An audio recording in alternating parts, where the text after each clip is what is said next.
నమస్తే, welcome to 99 TV. నేను Vasudevan. 3 Bigha corridor బంగ్లాదేశ్కి west బెంగాల్కి మధ్య ఉన్నది. అక్కడ కొన్ని ప్రొటెస్ట్లు అవుతున్నాయి. యువతలేమో బార్డర్ సెక్యూరిటీ ఫోర్స్, భారత బార్డర్ సెక్యూరిటీ ఫోర్స్ వాళ్ళు మరి గస్తీ కాస్తూ అక్కడ నుంచొని ఉన్నారు. అవతలేమో నినాదాలు చేస్తున్నారు. మనం కొన్ని సందర్భాల్లో కొన్ని సన్నివేశాలు ఏంటంటే మనం కళ్ళతో చూసిన కూడా అది నిజమని నమ్మలేని పరిస్థితి. పిక్చర్ అలా పోర్ట్రే అయింది బయటికి. బంగ్లాదేశ్ వైపు నుంచి చొరబాటుదారులు వచ్చేసి అక్కడ 3 బిఘా కారిడార్ దగ్గర పెద్ద ఎత్తున నినాదాలు చేస్తున్నారు. మీ సంగతి తేలుస్తాం, బిఎస్ఎఫ్ ఒళ్ళు దగ్గర పెట్టుకో. These are the kind of stories. మనం ఒక సెక్షన్ ఆఫ్ మీడియాలో, ఎవరిది ఆ section of media? Narrative building ఎవరు చేస్తున్నారు ఇక్కడ? చైనా స్పాన్సర్డ్ మీడియా చేస్తుంది. దరిద్రము దురదృష్టం ఏంటంటే ఆ చైనా స్పాన్సర్డ్ మీడియాకి ఇండియాలో చాలా బలమైన ప్లాట్ఫామ్స్ ఉన్నాయన్నమాట. వాళ్ళు రాస్తున్నారు. బంగ్లాదేశీ చొరబాటుదారులు భారతదేశం బిఎస్ఎఫ్ జవాన్ల మీద రాళ్లదాడి చేస్తున్నారు. కర్రలతోటి ఇలాగా కర్రసాము చేసుకుంటూ బెదిరిస్తుంటే వీళ్ళు AK-47 పెట్టుకుని ఏం చేయలేకపోతున్నారు. వినటానికి చాలా క్వైట్ ఇంట్రెస్టింగ్ స్టోరీ లాగా ఉంది కదా. దీన్ని నెరేటివ్ బిల్డింగ్ అంటారు. China and Pakistan are extremely good at narrative building. ఒక కథనాన్ని చాలా అద్భుతంగా జనాల్ని నమ్మించేలాగా రాయటము, చూపించడం అనేది అటు విజువల్స్ సహాయంతో, ఇటు ప్రింట్ ద్వారా, డిజిటల్ మీడియా ద్వారా ఆ చైనా అండ్ పాకిస్తాన్ చేస్తున్న ఈ నెరేటివ్ బిల్డింగ్ యొక్క ప్రధానమైన ఉద్దేశం అన్నమాట. వాస్తవంలోకి వద్దాం ఇప్పుడు. అది అక్కడ సీన్ కట్ చేసి వాస్తవంలో వాళ్ళెవరు? మనకి నోమాన్స్ ఐలాండ్, బంగ్లాదేశ్కి వెస్ట్ బెంగాల్కి మధ్య ఉన్న నోమాన్స్ ఐలాండ్ 3 బిఘా కారిడార్ ఆనుకునున్న 8 గ్రామాల ప్రజలు. వాళ్ళందరూ ఎవరు? హిందువులు. బ్రిటిష్ గవర్నమెంట్ ఏం చెప్పింది అంతకుముందు? వాళ్ళు ఈ సర్వే చేసినప్పుడే వీళ్ళందరూ కూడా భారతదేశానికి చెందిన వాళ్ళని. మరి బంగ్లాదేశ్ ఎలా కలిపేసుకుంది? మన చేతకంతనం. మనమే వాళ్ళకి దువ్వుతాం. వాళ్ళకి బంగ్లా ముక్తి వాహిని అని పెట్టుకుంటే మనమే సపోర్ట్ చేస్తాం, మనమే పోరాటం చేస్తాం, మన సైనికులు కోల్పోతాం, వాళ్ళకి స్వాతంత్రం ఇప్పిస్తాం. ఇప్పుడు అదే బంగ్లాదేశ్ మన మీద కుట్ర పన్నుతుంది. ఒకసారి అంతే మంచి కోసం వెళ్తే పాముకి పాలు పోస్తే కాటేయక కౌలించుకుంటుందా? బంగ్లాదేశ్ కూడా అదే చేస్తుంది. ఇప్పుడు వాళ్ళందరూ చేస్తున్నది ఏంటంటే, అయ్యా మీరు ఫెన్సింగ్ ఏమాకండి, మేము భారతీయులమే, మా అర్జీ పెట్టుకున్నాం ఆల్రెడీ, దీనికి సంబంధించి మా రిప్రజెంటేషన్ని కేంద్ర ప్రభుత్వానికి, భారత ప్రభుత్వానికి అందజేయండి. అది వాళ్ళ అపీల్ అండ్ అర్జీ. ఎట్లా పోర్ట్రే అవుతోంది? తిరగబడుతున్న బంగ్లాదేశీయులు పోసుకుంటున్న భారత బిఎస్ఎఫ్. ఇది ఈ స్టోరీస్ అన్నమాట బయటకు వస్తున్నది. నెరేటివ్స్ చూడండి, మనం కళ్ళ ముందు చూసి జస్ట్ వెనకాల ఉన్న ఆ సౌండ్స్ అవన్నీ ఆపేసి జస్ట్ విజువల్ చూస్తే ఆ నెరేటివ్ కరెక్టే అనిపిస్తుంది. అంటే మన కళ్ళు కూడా మనల్ని మోసం చేస్తాయి, మనం చూసింది కూడా. వాస్తవం ఏంటి? 3 బిఘా కారిడార్ని ఆనుకున్న 8 గ్రామాలు భారతదేశంలో కలిపేసేయండి, మేము హిందువులము, వెస్ట్ బెంగాల్లో కలిపేసేయండి, మమ్మల్ని భారతీయులుగా గుర్తించండి. నెరేటివ్ బిల్డింగ్ ఎవరు చేస్తున్నారు? చైనా, పాకిస్తాన్. చేయిస్తున్నది ఎక్కడ? భారతదేశంలోని మీడియా చేత. మరి మనం ఏం చేస్తున్నాము? బిఎస్ఎఫ్ని తప్పుపట్టే ప్రయత్నం చేస్తున్నాం. చేత కాకుండా నిష్క్రియాపరత్వంతో బిఎస్ఎఫ్ అక్కడ ఏం చేయలేని ఒక నిస్సహాయ స్థితిలోకి వెళ్ళి. బిఎస్ఎఫ్ ఏం నిస్సహాయ స్థితిలో లేదు, వాళ్ళు ఫెన్సింగ్ చేస్తున్నారు. బట్ అవతల వాళ్ళు భారతీయులు అనే ఒక విజ్ఞాపన చేసిన దరిమిలా వాళ్ళ తుపాకులు కిందకు వచ్చినాయి. వాళ్ళ విజ్ఞాపన వింటున్నారు, దాన్ని కేంద్ర ప్రభుత్వానికి చేరేస్తున్నారు. భారత ప్రభుత్వం కూడా దీని మీద సీరియస్గా వర్కౌట్ చేస్తుంది. ఈ మధ్యనే 2-3 రోజుల క్రితమే ఈ హై లెవెల్ కమిటీ ఒకటి కాన్స్టిట్యూట్ చేశారు.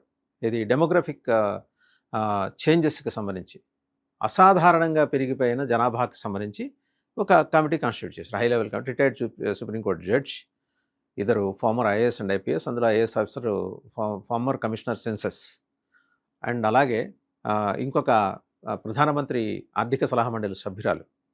ఆవిడ she is data expert, data scientist. Corona టైంలో she has contributed a lot to the country. So వీళ్ళందరితో కలిసి ఒక ఏడాది సమయం పెట్టారు.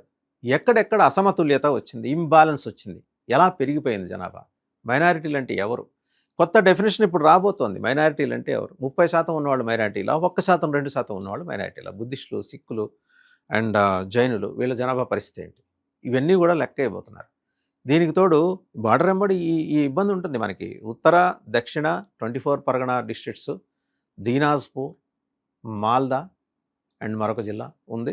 ఈ 5 జిల్లాల్లో ఎలా పెట్రిగిపోయి సొరంగాల ద్వారా వచ్చేసారు, లేకపోతే పొలాలు దాటుకుంటూ వచ్చారు, రిక్షాలు తొక్కుంటూ వచ్చారు. రిక్షాలు కూడా తొక్కుని వచ్చేయించట, అంటే ఒకవేళ వాగులు వంకలు ఎండిపోతాయి.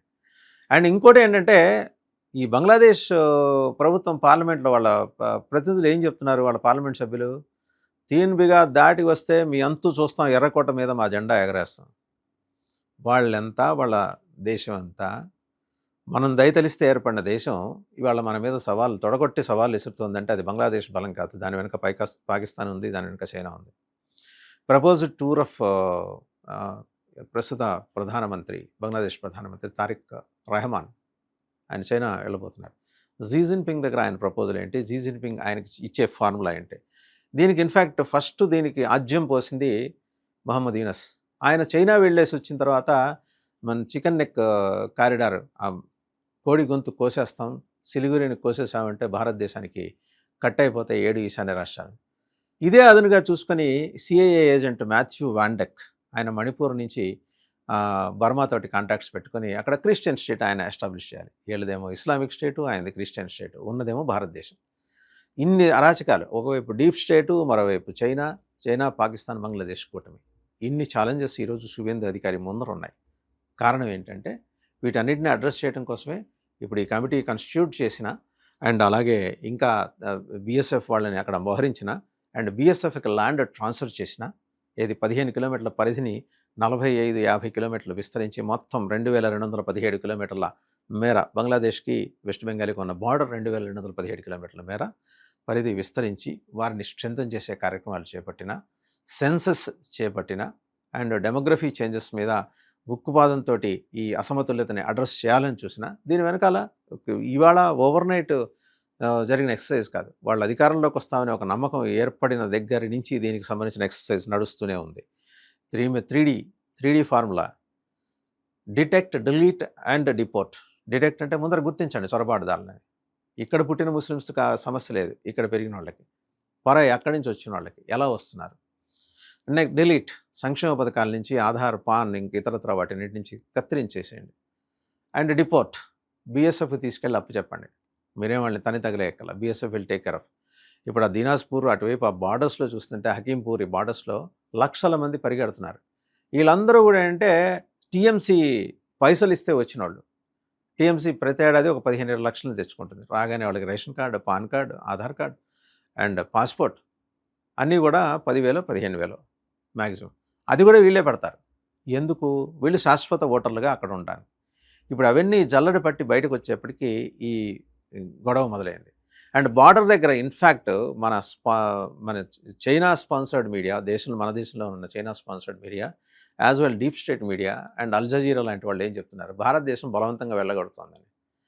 ఉన్నవాడి దగ్గర ఒక్క ఆధారం లేదు. నీ తల్లిదండ్రుల పేర్లు చెప్పమంటే చెప్పలేకపోతున్నావు, వాళ్ళు నీవు ఎక్కడ పుట్టావంటే చెప్పలేకపోతున్నావు, అలాంటి వాళ్ళని పంపిస్తున్నావు. ఇక్కడ పుట్టి పెరిగిన వాళ్ళతో సమస్య లేదే. సో ఈ వేరియేషన్ని గమనించాలి. అండ్ దీన్ని చాలా స్పష్టంగా కేంద్ర ప్రభుత్వం జనాలకు తెలియజెప్పగలిగాలి. వెస్ట్ బెంగాల్ ప్రభుత్వం చేస్తుంది. అండ్ ఈ విషయంలో అస్సాం ముఖ్యమంత్రి Himanta Biswa Sarma is far ahead of all the other chief ministers. Uttar Pradesh ముఖ్యమంత్రి ఆయన బుల్డోజర్ బాబా ఆయన. అండ్ ఈయన ప్రాక్టికల్గా ఎలా అడ్రస్ చేయాలనేది హిమంత బిశ్వ శర్మ దగ్గర ఉన్నది. అండ్ ఆల్రెడీ హోంవర్క్ చేసి వచ్చి కూర్చున్నాడు శువేందు అధికారి. వీళ్ళ ముగ్గురు. అండ్ అక్కడ గవర్నర్ ఉన్నారు రవి. ఆయన former deputy national security adviser. Ajit Doval NSA అయితే, నేషనల్ సెక్యూరిటీ అడ్వైజర్ అయితే, ఆయన డిప్యూటీ. ఆయన తమిళనాడు గవర్నర్ నుంచి ఇక్కడికి తీసుకొచ్చిన రీజనే ఇది. సిలిగురి మీద స్పెషల్ ఫోకస్ పెట్టి దాన్ని ఒక ప్రత్యేక కారిడార్గా చూడటమో, లేదా కేంద్ర పాలిత ప్రాంతంగా చేయటమో, దాని కిందకి ఈ 3 రాష్ట్రాల్లో ఉన్న కొన్ని భూభాగాలను తీసుకొచ్చి అక్కడ బిఎస్ఎఫ్ని, సిఆర్పిఎఫ్ని స్ట్రెంథన్ చేయటం, యాజ్ వెల్ 7 నేషనల్ హైవేస్ని, బంగ్లాదేశ్ని తాకే 7 నేషనల్ హైవేస్, బీహార్ నుంచి మొదలెడితే బంగ్లాదేశ్ బార్డర్ దాకా, వీటిని నేషనల్ సెక్యూరిటీ కారిడార్స్గా, జాతీయ భద్రతా కారిడార్లుగా తీర్చిదిద్దటం, అవసరమైతే ఆ హైవేస్ మీద ఫైటర్ జెట్స్ ల్యాండ్ అవడానికి, హెలికాప్టర్స్ ల్యాండ్ అవడానికి కావాల్సిన విధంగా వాటిని పునర్నిర్మించడం. ఇంత వ్యవస్థ నడుస్తోంది. మరోపక్క బంగ్లాదేశ్లో దగ్గర చిక్కుకుపోయిన 8 గ్రామాల హిందువులు ఈ దేశంలోకి రావాలని కోరుకుంటున్నారు. వాళ్ళు నినాదాలు చేస్తున్నవి, అంతేగాని భారత వ్యతిరేక నినాదాలు కాదు. రిక్షాల మీద వచ్చే బంగ్లాదేశ్ సైనికులు కూడా మనల్ని హెచ్చరించేసి ఎర్రకోట మీద బంగ్లాదేశ్ జెండా ఎగరేస్తామని మాట్లాడుతుంటే, వాళ్ళ పార్లమెంట్ సభ్యులు చెప్పిన దాన్ని వీళ్ళు ఎండార్స్ చేస్తుంటే ఏమనాలి? సో ఇంత నడుస్తుంది వెస్ట్ బెంగాల్ చుట్టూ. అప్రమత్తంగా ఉండాలి. కేవలం వెస్ట్ బెంగాల్ కాదు, దేశం మొత్తం. అక్కడ జరిగిన ఒత్తిడి కారణంగా వాళ్ళు కింద రాష్ట్రాలకి వచ్చేస్తున్నారు. ప్రత్యేకించి థ్రెట్ తెలంగాణకి ఎక్కువ ఉంది, ఆంధ్రప్రదేశ్కి ఎక్కువ ఉంది. తెలంగాణలో దిగుమతి అయ్యారు వాళ్ళు. దిగుమతి అయ్యి ఈ కొన్ని హౌస్ కీపింగ్ సర్వీసెస్ నడిపే కంపెనీల్లో ఎంప్లాయీస్గా చేరుతున్నారు. జాగ్రత్త, ఆల్రెడీ నేపాల్ గ్యాంగులు వచ్చేసినాయి, ఇప్పుడు అదనంగా వీళ్ళు కూడా వస్తున్నారు. జాగ్రత్తగా ఉండండి అనేది కేంద్ర ప్రభుత్వం కానీ రాష్ట్ర ప్రభుత్వాలు కానీ చెప్తున్నాను. చూద్దాం ఏం జరుగుతుందో.